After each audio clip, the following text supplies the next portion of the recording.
이 시간 하나님의 말씀이 선포될 때 듣게 하시고 믿어지는 믿음을 허락하여 주시옵소서. 부족한 여종에게 성령의 기름 부어 주셔서 하나님의 말씀이 말씀되게 선포될 수 있도록 도와주시고 우리의 마음판에 새겨지는 말씀 되게 도와주시옵소서. 감사드리며 예수 그리스도의 이름으로 기도드립니다. 아멘. 지난번에 수요일날 우리가 간증 들었던 최에스더 목사님이 1965년도에 미국으로 가셨습니다. 너무나 전라북도 옥구에서 태어나서 어렵게 힘들게 사시다가 서울 올라와 가지고 두 다리가 없는 할아버지가 다리 밑에서 살 때 거기서 같이 살면서 생활을 하다가 할아버지가 너는 잘 살 수 있다. 너는 이쁘고 부자로 잘 살 수 있으니까 다른 데로 가라. 할아버지가 쫓아내서 전전긍긍하다가 어떻게 미국으로 가게 되었답니다.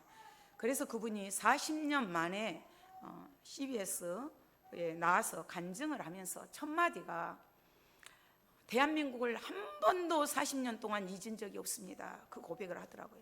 대한민국을 한 번도 잊은 적이 없다고 고백을 하더라고요. 그렇게 고생만 하고 부모로부터 매만 맞고 그렇게 자랐지만 한 번도 잊은 적이 없습니다. 그런 고백을 하더라고요. 우리가 어느 나라 민족인가, 어디에 소속이 했느냐가 상당히 중요합니다. 우리나라에 속한 이들도 국민의 의무가 있죠. 국방의 의무, 납세의 의무, 교육의 의무, 근로의 의무가 있습니다.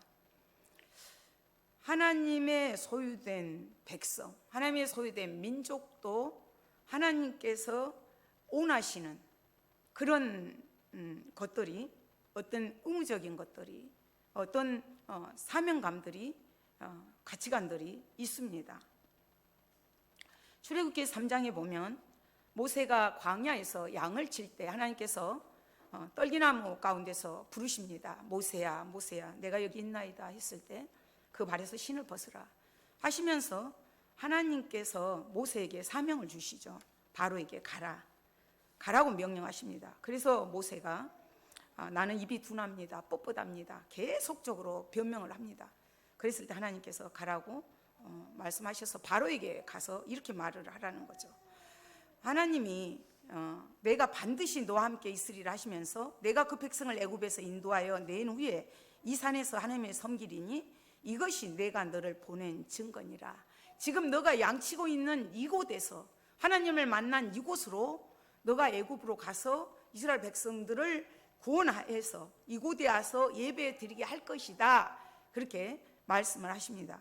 그래서 모세가 애굽으로 가서 10가지 그 재앙들이 임했지만 그 모든 것들을 견디면서 출애굽을 시킵니다. 홍해를 건너서 출애굽을 하고 광야에 오면서 하나님께 먹을 것이 없을 때 메추라기와 만나로 먹여주시고 반석에서 물이 나게 하시고 그 세력들, 토속 세력들 아말렉과의 전쟁에서도 이기게 하십니다. 그리고 오늘 바로 시내 광야까지 도착을 했습니다. 그래서 그곳에서 이제 모세가 3개월이 되던 날 시내 광야에 장막을 칩니다. 하나님을 만나기 위해서 그곳에 장막을 칩니다. 장막을 치고 모세가 하나님 앞에서 올라갑니다. 올라갈 때 여호와께서 산에서 그를 불러서 너는 야곱의 집에 이스라엘 집에 이렇게 말을 해라 말씀을 하셔요. 그 말씀이 어떤 내용들인가, 내가 너를 어떻게 구원했는가, 너를 어떻게 구속했는가를 너희가 직접 보고 경험하고 겪었다. 그것을 알게 하라는 거예요. 그러니까 이 언약이 창세기 15장에서 아브라함이 자손이 하나도 없을 때 하나님께서 아브라함을 불러서 밤하늘을 보게 하시면서 무뼈를 보아라. 너의 자손이 이렇게 무뼈처럼 많게 할 것이다. 바다의 모래처럼 많게 할 것이다. 티끌처럼 많게 할 것이다. 이것을 아브라함이 믿었어요. 믿었을 때 하나님이 의로 여기시고 짐승을 갖다 반을 쪼갭니다. 반을 쪼개고 맞대놓고 그 사이로 하나님이 지나가셔요. 햇불 언약을 맺으면서 너희가 애굽으로 내려가서 그곳에서 4대 만에 이곳으로 다시 오게 할 것이다 말씀하십니다. 그래서 아브라함의 손자 야곱이 애굽으로 가서 먼저 요셉이 갔죠. 요셉이 가고 아버지를 불러들여서 야곱이 그곳에 살다가 그 많은 200만에서 300만 명으로 봅니다. 그 많은 민족들을 이끌고 나오게 됩니다. 그것을 모세에게 이스라엘에게 말을 하라고 말씀하십니다. 내가 애굽 사람에게 어떻게 행하였으며 10가지 재앙을 통해서 하나님의 살아계심을, 하나님의 일하심을, 하나님의 역사심을 보게 하셨죠. 그리고 내가 어떻게 독수리 날개로 너희를 업어 내게로 인도하였음을 너희가 보았느니라. 어떻게 너희를 독수리 날개로 너희를 업었다. 독수리는 새끼가 어느 정도 성장하면 바위 위로 데리고 간답니다. 데리고 가가지고 밀어버린대요. 그러면 독수리가 낭떠러지에 떨어질 것 같으면 날개짓을 한대요. 그러면 그 어미 독수리가 보고서 떨어질 것 같으면 밑으로 가서 얼른 받쳐준답니다. 그렇게 훈련을 시킨다는 거죠. 그렇게 너희를 인도하고 보호했다. 그렇게 말씀하시면서 하나님께서는 아브라함에게 약속하신 그 약속을 지키기 위해서 이스라엘 백성들이 애굽에서 그 종살이하고 노예로 살아갈 때 하나님은 그들의 고통을, 그들의 근심을 보고 듣고 알고 계셨다. 그래서 내가 내려가서 그들을 건져내고 인도하여 적과 꿀이 흐르는 땅으로 데려오리라. 데려오기 위해서 모세를 세우십니다. 그 모세를 세워서 이렇게 너에게 했다. 과거를 회상하게 하십니다. 그렇게 너희를 선택해서 뽑은 이유가 무엇인가? 이사야서 43장에서도 내가 너를 지명하여 불렀나니 너는 내 것이라. 이사야 43장에서 너는 고귀하고 보비하고 보배로운 자다. 너는 내가 너를 사랑한다. 그렇게 너를 사랑하고 내가 고귀하게 여기기 때문에 너를 선택해서 뽑아서 인도에 냈다. 인도에 내신 이유가 세계가 다 내게 속하였나니 너희가 내 말을 잘 듣고 내 언약을 지키며 너희는 모든 민족 중에서 내 소유가 되겠고 너희는 모든 민족 중에서 내 소유가 된다. 내 백성이 된다. 내 민족이 된다예요. 영적 이스라엘이죠.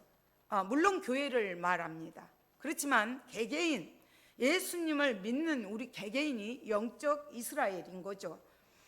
그래서 그 하나님의 소유된 백성으로 삼는 데는 전제 조건이 되는데 내 말을 잘 듣고 내 언약을 지키라는 거죠. 내 말을 듣고 내 언약을 지킬 때 하나님의 소유된 백성으로 하나님의 자녀로 삼아 주시겠다. 여기서 소유됐다는 것은 그냥 일반적인 그런 것이 아니라 하나님께서 특별히 보배롭게 존귀하게 보물처럼 여기신다는 거예요. 그래서 고귀한 소유, 특별한 보물처럼 하나님께서 영원히 간직하신다는 그런 말씀입니다. 그렇기 때문에 이스라엘 백성들이 하나님 말씀을 잘 듣고 언약을 지켜야 됩니다. 그런데 그들이 이것을 그러니까 4절 5절이 이스라엘 백성들을 애굽에서 끌어낸 이유, 선택한 이유, 구별한 이유, 존귀하게 여긴 이유가 하나님의 제사장 나라로 거룩한 백성으로 되게 하기 위해서입니다. 그것을 모세가 이스라엘 자손들에게 전합니다. 그랬을 때 그들이 모세가 내려가서 장로들을 불러서 이제 그 말씀, 명령하신 말씀을 전할 때 모든 말씀을 그들에게 진술합니다. 모세가 하나님으로부터 직접 말씀을 듣고 보고 경험하고 체험하고 가서 설교를 하는 거죠. 오늘날 같으면 설교입니다. 그랬을 때 백성들이 일제히 응답해요. 우리가 그 말씀대로 행하겠습니다. 아멘, 아멘이에요. 이 출애굽기의 시내산 언약이 출애굽기 24장에서 완성이 됩니다. 24장에 보면 모세가 12돌판을 해놓고 그곳에 언약서를 기록하고 언약서를 낭독할 때 우리가 주님의 말씀대로 준행하겠습니다. 우리가 주님의 말씀대로 하나님의 말씀을 준행하리이다 이렇게 자신만만하게 대답을 합니다. 그러나 그들은 그렇게 지키지를 못하죠. 여기서 하나님의 소유된 백성들에게 주어진 제사장 나라, 거룩한 백성이 되는 것들은 어떤 의미가 있냐면 제사장 나라, 하나님을 섬기는 거죠. 하나님을 높이고 하나님을 제사하는 역할이죠. 제사장은 분깃도 그 제사 드리는 그곳에서 드려지는 것들을 먹고 지내잖아요. 세상 모든 나라 백성을 하나님께로 인도하는 제사장 나라, 세상 모든 백성에게 하나님의 거룩한 뜻을 전하는 그런 제사장 나라, 세상 만민을 대표해서 너를 제사장 나라로 삼겠다. 세상 모든 백성의 생명을 책임진 그런 나라로 삼겠다. 거룩한 백성으로 삼겠다. 그래서 특별히 구별하고 성별하여서 택해 주시고 말씀을 듣고 언약을 지키게 합니다. 그러니까 언약은 계약이에요. 약속이죠. 이거는 하나님께서 말씀하시는 것이기 때문에 반드시 지켜야 합니다. 하나님께서 요구하시는 그 조건이 하나님의 말씀을 잘 듣고 그 하나님의 언약을 지키라. 지킬 때 그런 복들이 주어집니다. 그래서 계약을 맺고 나서의 이제 결과들이 나타나는 것이 제사장 나라고 거룩한 백성이 되는 것들이죠. 그래서 이제 언약을 맺습니다. 계약을 맺습니다. 이 계약을 맺었다는 것은 우리가 결혼할 때 반지를 끼잖아요. 사랑하는 사람들끼리 딱 반지를 끼는 것처럼 나는 너희의 하나님이 될 것이고 너희는 내 백성이 되리라. 이렇게 언약식을 합니다. 그래서 하나님의 자녀로 삼아 주시죠. 그러나 이스라엘 백성들은 이것을 지키지를 못합니다. 지키지를 못하고 어기죠. 그러니까 신명기 4장에서 보면 하나님께서 어떻게 말씀을 하시냐면 호렙산 불길 중에서 너희가 말씀하시던 날에 너희가 어떤 형상도 보지 못하였은즉 너희는 깊이 삼가라. 호렙산의 그 불길 가운데서는 그냥 두렵고 떨려서 막 이들이 어쩔지를 몰랐어요. 그래서 막 다른 생각을 전혀 하지 못했던 거죠. 그러나 그들이 조금 가서 우상 숭배를 해버리잖아요. 그러니까 종교개혁자 마틴 루터는 우리가 시선 집중을 해야 된다. 하나님께 시선을 집중할 때 다른 데로 생각들을 빼앗기지 않고 마음을 빼앗기지 않고 오직 하나님의 말씀에 순종할 수 있고 지킬 수가 있는 거죠. 그러나 그렇게 하지를 못해요, 사람들이. 그래서 이스라엘 백성들이 그 언약을 어깁니다. 구약의 그 언약들은 많은 언약들을 조상들하고 맺어주셨어. 그러나 그들이 그 언약을 지키지 못하기 때문에 예수님께서 이 땅에 오신 것이에요. 하나님께서 신약의 새 언약은 바로 요한복음 3장 16절입니다. 하나님이 세상을 이처럼 사랑하사 독생자를 주셨으니 이는 저를 믿는 자들마다 멸망치 않고 영생을 얻게 하려 하십니다. 하나님은 하나님의 백성이 고통당하고 있을 때도 알고 보고 듣고 그들의 근심을 다 들으셨어요. 그런 하나님이셨던 거죠. 그러면서 5절에서 세계가 다 내게 속하니였나니 너희가 내 말을 잘 듣고 내 언약을 지키면 너희는 모든 민족 중에서 내 소유가 될 것이다 하면서 6절에서 제사장 나라가 되게 할 것이고 거룩한 백성이 되게 한다 이렇게 약속을 하셨습니다. 그래서 이제 그들이 응답을 하고 하나님이 말씀하실 때 모세를 통해서 말씀하실 때 아멘 아멘을 했습니다. 그러나 우리 인간은 그 지키기가 어렵습니다. 그래서 하나님께서 다시 한번 또 모세를 만나 주십니다. 9절에서 빽빽한 구름 가운데서 하나님이 임하신 것은 내가 너와 말하는 것을 백성이 듣게 하고 백성이 알게 하기 위해서다. 그러니까 빽빽한 구름, 16절에서도 보면 우레, 번개, 빽빽한 구름, 나팔 소리 매우 크게 들리고 백성들이 두렵고 떨어요. 그러나 우레가, 번개가, 빽빽한 구름이 하나님은 아닙니다. 그렇지만 하나님의 말씀은 우레와 같고 번개와 같고 나팔 소리와 같고 하나님의 임재에는 어떻게 말로 다 할 수가 없습니다. 위험에 차고 그 말씀이 임하면 떨리기만 합니까?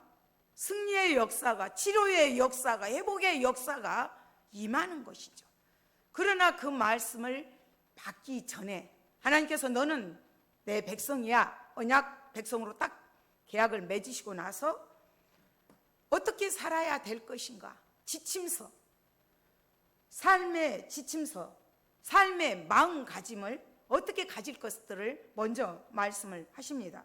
그 내용이 이제 10절부터 나오는데, 너희는 가서 첫째 성결하게 하라는 것이요, 깨끗하게 하라는 거죠. 하나님의 말씀을 하나님을 만나기 위해서, 말씀이신 하나님을 만나기 위해서 마음 자세를 어떻게 해야 될 것인가, 먼저 깨끗하게 해라. 옷을 빨라는 거죠. 옷을 빨고 준비하게 하여 셋째 날을 기다리게 하라. 옷을 빨라는 것은 외식적인 면도 있지만 그 내면의 모든 것들까지 깨끗하게 씻으라는 거예요. 그래서 우리는 예수의 보혈로 씻어야 됩니다.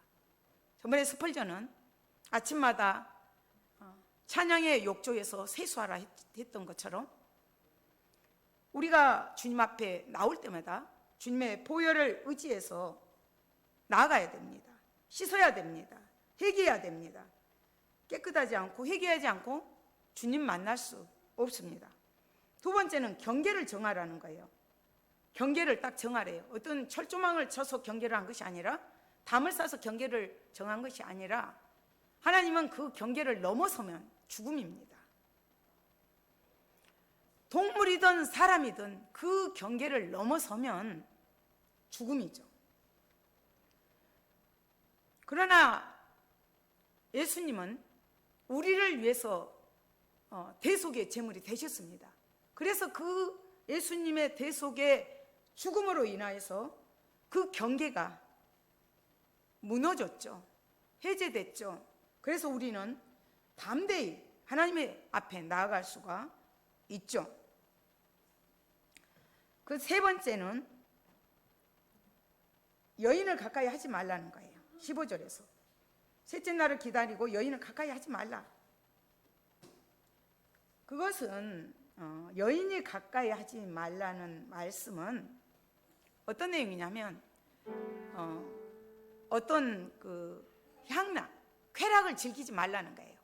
말세에는 고통할 때가 온다 그랬는데, 그때는 서로 모함하고 절제하지 못하고 싸납고 선한 것을 좋아하지 아니한다, 그런 때라는 거예요. 그래서 향락을 즐기면서 하나님 만날 수가 없다는 것을 말합니다. 예수님께서는 나는 너희로 흘리는 새 언약의 피다고 말씀하셨어요. 그러니까 이 언약식의 출애굽 24장에서 보면 짐승을 잡아서 제단에다 피를 뿌려요. 그래야만이 하나님을 만날 수가 있는 거죠. 그래서 예수님은 유월절 어린 양으로 십자가에 죽으셨기 때문에 우리는 담대함으로 나갈 수가 있습니다. 여기서 이들이 성결하게 깨끗하게 하지 못하고 그 경계를 범했을 때, 또 자기의 향락을 추구했을 때, 그런 자들에게는 하나님의 말씀을 임하지 않습니다. 만나지 못합니다. 그래서 그것을 깨끗하게 늘 회개하면서 하나님 만날 수 있는 참된 회개를 하라는 거죠. 어린 양의 피에 그 옷을 씻어 희게 하였느니라. 계시록에서 이렇게 말해요. 어린 양의 피에 흰 옷 입은 거 우리가 잔치자리에 참여하게 되잖아요. 그래서 참된 회개는 어린 양의 피에 자신의 온몸을 씻는 그런 작업이 먼저 선행되어야 됩니다. 그러니까 외적인 옷을 빤다는 것은 우리의 행실을 말합니다. 그리고 내면 쪽에 담긴 그 죄악, 허물의 먼지들 이런 것들을 다 털어내 겉이나 행실이나 속에 마음에 품은 것까지라도 정결하게 깨끗하게 해야 주님 앞에 나아갈 수가 있습니다. 우리가 이렇게 성결하게 이런 작업들을 통해서 주님을 만날 수가 있습니다. 그러나 이스라엘 백성들은 그것을 하지 못하죠. 이렇게 깨끗하게 정결하게 거룩하게 행실이 예수의 피로 씻은 자들은 바로 20장 1절부터 임해요. 그것이 20장 1절부터가 무슨 말씀이냐면 하나님이 이 모든 말씀으로 말씀하여 이르시되 나는 너를 애굽 땅 종되었던 집에서 인도하여 낸 내 하나님 여호와니라 하면서 너는 나 이외에는 다른 신들을 내게 두지 말라 하면서 율법을 주십니다. 십계명을 주셔요. 율법의 핵심이 십계명이죠. 십계명을 주시고 윤리적으로 도덕적으로 어떻게 살아야 되는 지침서들을 주십니다. 그래서 가장 큰 복이 아무리 이스라엘 백성들이 광야에 있다 할지라도 어떤 고통 속에 있다 할지라도 하나님의 말씀이 들려진다면 그것은 복입니다. 순종할 수 있는 것도 복입니다. 그러나 말씀이 들려지지 않는다. 그것은 영적으로 병든 것이죠. 영적으로 병들었기 때문에 지금 우리가 어떤 시대에 살고 있습니까? 말씀 홍수 시대예요. 유튜브 틀기만 하면 말씀이 나오고 내 핸드폰 안에도 얼마든지 말씀이 있거든요. 그러나 정령 영적 이스라엘 백성들이 그 갈급하고 광야에서 어쩔 줄 몰랐던 것처럼 늘 세상적인 것들이, 향락적인 것들이, 쾌락적인 것들이 이미 들어와 버렸기 때문에 먹을 물이 없는 것처럼 먹어도 갈증이 나는 거예요. 채워지지가 않는 거예요. 그래서 하나님의 말씀으로 채워야 되고 영적으로 위기라는 것을 깨달아야 됩니다. 그렇다면 이 영적인 위기들을 극복하기 위해서 우리는 어떻게 해야 되는 것인가요? 영적으로 우리가 이것을 극복하기 위해서는 하나님의 말씀을 매일매일 만나야 돼요. 하나님을 만나야 돼요. 하나님을 만나는 게 율법이죠. 율법대로 살아가는 거예요. 지키는 거예요. 그리고 자신의 그 영육을 영적으로 육적으로 깨끗하게 해야 돼요. 성결하게 해야 되는 거죠. 거룩하게. 내가 거룩하니 너희도 거룩하라. 레위기에 보면 레위기 19장은 거룩장입니다. 자세하게 나왔어요. 너희가 곡식을 거둘 때에도 싹싹 거두지 말아라. 배고픈 자들, 고아들, 가부들 이삭 주소다 먹게 해라. 포도 열매 맺히거든. 다 따지 말아라. 남겨두어라. 힘든 자들, 어려운 자들 먹게끔. 그것이 거룩이에요. 모두를 하나님의 마음을 갖고 대하는 것이 거룩입니다. 그런 생활을 하기 위해서 늘 성결하게 하라고 말씀하십니다. 그래서 율법의 핵심이 십계명이고 이 십계명을 통하여서 하나님을 만나 주십니다. 하나님은 그것이 하나님의 가장 큰 사랑이고 십계명이 율법사들이 와서 예수님한테 물어봅니다. 그랬을 때 하나님께서는 첫째 되는 계명도 하나님을 사랑하는 것이죠. 내 마음을 다하고 목숨을 다하고 뜻을 다하여 주 너의 하나님을 사랑하라. 둘째도 그와 같으니 내 이웃을 내 자신같이 사랑하라. 율법 중에서 어느 계명이 큽니까? 했을 때 하나님 사랑, 이웃 사랑. 십자가는 내가 너희를 사랑한 것 같이 서로 사랑하라. 율법의 완성이 예수님으로 완성이 됩니다. 그래서 우리가 이 사랑을 나타내야 합니다. 이 사랑을 나타내는 게 아까 레위기 19장에서부터 물론 배고픈 자들을 배려하고 그들을 대접하고 선하게 착하게 사는 건 중요합니다. 그러나 그것이 목적이 되어서는 안 됩니다. 그것은 우리의 그 제사장 나라 거룩한 백성들에게 따르는 행실들이어야 되죠. 그리고 목적은 그 애굽에서 너희 죄에 있을 때, 허덕이고 있을 때 내가 너는 내 것이라, 너는 고귀하다, 내가 너를 사랑한다, 너는 내 자녀다, 내 아들이라 내 딸이라 삼아주신 이유가 베드로전서에서 좀 더 자세하게 말하고 있습니다. 너희는 택하신 족속이요 왕같은 제사장들이요 그의 소유된 백성이니, 택하신 족속, 왕같은 제사장, 그의 소유된 백성, 너희를 택해서 불러주신 이유가, 목적이 어두운 데서 불러내어 그의 기이한 빛에 들어가게 하신 이에 아름다운 덕을 선포하게 하려 하십니다. 아름다운 덕, 복음을 전파하는 것을 말합니다. 왜 말씀이 소중합니까? 말씀은 생명이잖아요. 영원한 생명.